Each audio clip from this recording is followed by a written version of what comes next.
Sir, Varun ಅನ್ನೋ ಹುಡುಗನ್ನ love ಮಾಡ್ತಾ ಇದ್ದೆ ನಾನು. ವರುಣ್ ಕುಮಾರ್ ಅಂತ. ಅವನು RSI, ಅವನು ಪ್ರೊಫೆಷ್ನರಿ ಸಬ್ ಇನ್ಸ್ಪೆಕ್ಟ್ರು.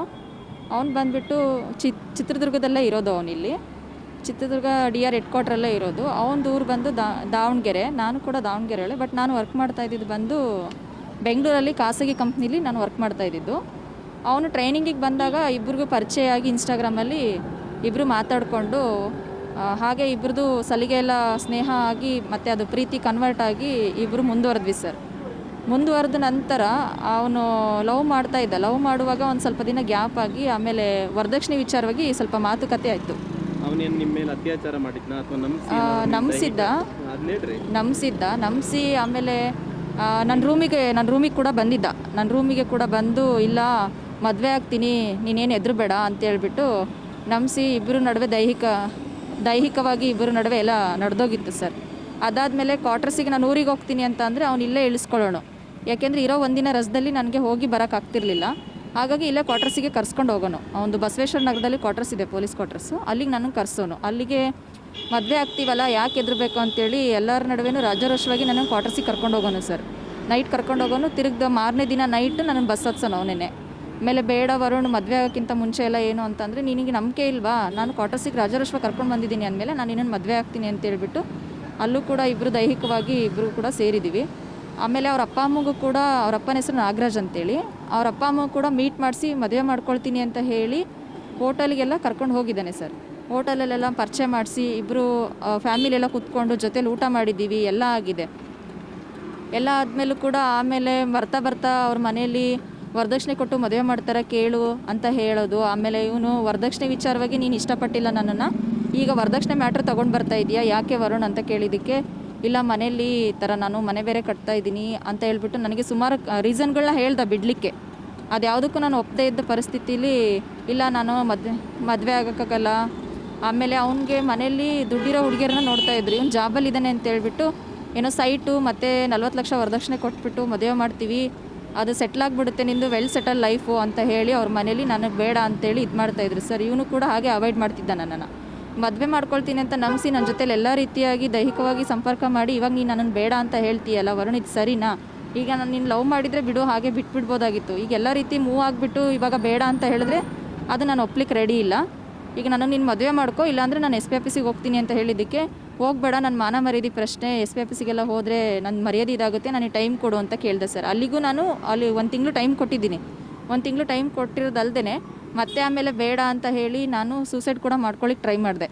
ಸೂಸೈಡ್ ಮಾಡ್ಕೊಳ್ಳಿಕ್ಕೆ ನನ್ನನ್ನು ಸಾಯೋಕ್ಕೂ ಬಿಟ್ಟಿಲ್ಲ ಸರ್. ಅಲ್ಲಿ ಹಾಸ್ಪಿಟಲ್ಗೆ, ಅಂದರೆ ನಾನು ಕೆಲಸ ಮಾಡೋ ಜಾಗದಲ್ಲಿ ನನ್ನ ಕೊಲಿಗಿಗೆ ಕಾಲ್ ಮಾಡಿಬಿಟ್ಟು ಹಾಸ್ಪಿಟಲಿಗೆ ಸೇರಿಸಿ ಅವಳನ್ನ ಅಂತ ಹೇಳಿದಾಗ ನನ್ನನ್ನು ಅಲ್ಲಿರೋರು ಹಾಸ್ಪಿಟಲಿಗೆ ಸೇರಿಸಿದ್ರು.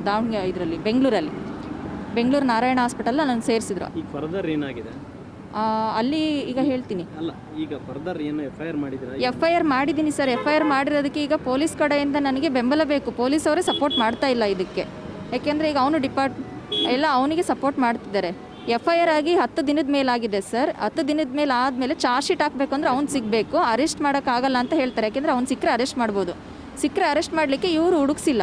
10 ದಿನ ಬೇಕಾ ಸರ್ ಹುಡುಕ್ಸ್ಲಿಕ್ಕೆ? ಇವತ್ತು ನಾನು ನಿನ್ನೆ ಹೋಗಿ ಕೇಳಿದ್ದಕ್ಕೆ ಸರ್ ಹೇಳ್ತಾರೆ, ಸರ್ ಈಗ ಅವನಿಗೆ ನೋಟಿಸ್ ಜಾರಿ ಮಾಡಿಲ್ಲ, ನೀವು ನೋಟಿಸ್ ಜಾರಿ ಮಾಡಿದ್ದೀರಾ ಅಂತ ಕೇಳಿದ್ರೆ, ಅದೇ ಸಸ್ಪೆಂಡು ಮಾಡಿಲ್ಲ ಸರ್. ನಾನು ಇನ್ಸ್ಪೆಕ್ಟ್ರಿಗೆ ಕೇಳಿದೆ ನಿನ್ನೆ, ನೋಟಿಸ್ ಯಾಕೆ ಕೊಟ್ಟಿಲ್ಲ ಸರ್, ನೀವು ಸಸ್ಪೆಂಡ್ ಮಾಡಬೇಕು, ಸಸ್ಪೆಂಡು ಮಾಡಿಲ್ವಲ್ಲ ಅಂತ. ಅದಕ್ಕೆ ಅದು ನಮ್ಮ ಇದಕ್ಕೆ ಬರಲ್ಲ, ನೀವು ಹೈಯರ್ ಆಫೀಸರ್ನ ಕೇಳಬೇಕು, SP ಸರ್ನ ಕೇಳಬೇಕು, ಅವ್ರನ್ನ ಭೇಟಿಯಾಗಿ ಅಂತ ಕೇಳಿದ್ರು ಅವರು. ಈಗ ನಾನು ಅವ್ರನ್ನ ಭೇಟಿ ಮಾಡಿ ಕೇಳಿದ್ದಕ್ಕೆ ಹೇಳ್ತಾರೆ, ನಾನು ಹೇಳಿದೆ ಬೆಳಗ್ಗೆ SP ಸರ್ಗೆ, ಸರ್ ಮತ್ತೆ ಬಂದಿದ್ದೀನಿ, ನಾನು ಪ್ರತಿ ಸಲ ನಾನು ಓಡಾಡ್ತಾ ಇದ್ದೀನಿ ಕಂಪ್ಲೇಂಟ್ ಕೊಟ್ಟು, ಆರೋಪಿ ಎಲ್ಲೋ ಇದ್ದಾನೆ ಸರ್, ಆರಾಮಾಗಿ ತಿರುಗಾಡ್ಕೊಂಡಿದ್ದಾನೆ. ಈಗ ನಾನು ಓಡಾಡ್ತಾ ಇದ್ದೀನಿ ಸರ್ ಕೊಟ್ಟಾಗಿಂದನೇ ಈಗ 10 ದಿನದ ಮೇಲಾಯಿತು, ಯಾಕೆ ಸರ್ ಇನ್ನೂ ಅರೆಸ್ಟ್ ಮಾಡಿಲ್ಲ ಅಂತ ಕೇಳಿದಾಗ, ಚಾರ್ಜ್ ಶೀಟ್ ಹಾಕ್ಲಿಕ್ಕೆ ಅವ್ನು ಸಿಗಬೇಕಲ್ಲ. ಸರಿ ಆಯಿತು, ಅವ್ನು ಸಿಕ್ಕಿಲ್ಲ ಸರ್, ಸಸ್ಪೆಂಡ್ ಆದರೂ ಮಾಡಬೇಕಲ್ಲ, ನೋಟಿಸ್ ಯಾಕೆ ಇಶ್ಯೂ ಮಾಡಿಲ್ಲ ಸರ್ ಅಂತ ಕೇಳಿದೆ. ಆಮೇಲೆ ಅವ್ರು ಹೇಳ್ತಾರೆ ನೋಟಿಸ್ ಇಶ್ಯೂ ಮಾಡಲಿಕ್ಕೆ, ಅದು ಇವತ್ತು ಹೇಳ್ತಾ ಇದ್ದಾರೆ ನೋಟಿಸ್ ಇಶ್ಯೂ ಮಾಡಲಿಕ್ಕೆ. FIR ಆದಮೇಲೆ ಮತ್ತೆ ನಾನು ಹೋದಾಗೆಲ್ಲ ಇರಲ್ಲ ಸರ್, ನಾನು ಹೋದಾಗೆಲ್ಲ ಕಾಯಿಸ್ತಾರೆ, ನನ್ನನ್ನು ತುಂಬ ನೆಗ್ಲೆಕ್ಟ್ ಮಾಡ್ತಾರೆ. ಈಗ ನೋಟಿಸ್ ನಾನು ಅವನಿಗೆ ಶಿಕ್ಷೆ ಆಗಬೇಕು ಸರ್, ನನ್ನನ್ನು ಮದುವೆ ಆಗಲ್ಲ ಅಂತ ಹೇಳ್ತಾ ಇದ್ದೇನೆ. ಈಗ ಅವನಿಷ್ಟಿಲ್ಲ, ನಾನು ಒಬ್ಬಳೇ ಇಲ್ಲ, ಸುಮಾರು ಜನ ಹುಡುಗಿರಿದ್ದಾರೆ, ನಾನು ಒಬ್ಬಳೇ ಅಲ್ಲ. ಅವನಿಗೆ ಶಿಕ್ಷೆ ಆಗಬೇಕು, ನನಗಾಗಿರೋ ಇದಕ್ಕೆ ಅನ್ಯಾಯಕ್ಕೆ ಶಿಕ್ಷೆ ಆಗಬೇಕು ಅವನಿಗೆ.